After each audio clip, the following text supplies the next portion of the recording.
அந்த படம் பார்த்துவிட்டு ஒரு விகடன் நினைக்கிறேன், யார் நீலம் புரொடக்ஷன் தயாரிப்புன்னு கூட எழுதல அவங்க.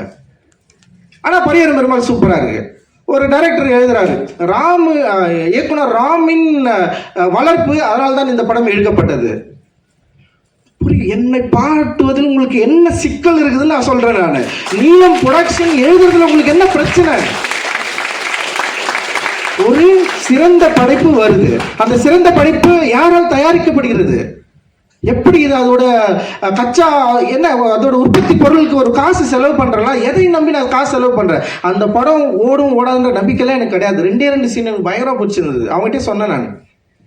ஒன்று நான் டாக்டர் ஆக போறேன்னு ஒரு சீன் இருக்கும், அவ்வளோதான். நான் பார்த்துக்கிட்டே எனக்கு இது போதும் நான் சொல்லிட்டேன். நான் எனக்கு இது போதும், எனக்கு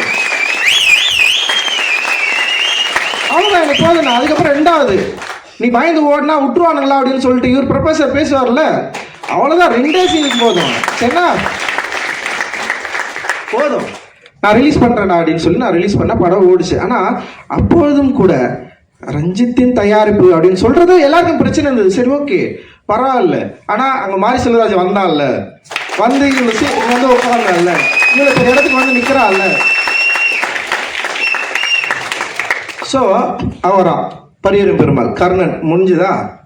ஓகே, நான் வரேன். இப்படி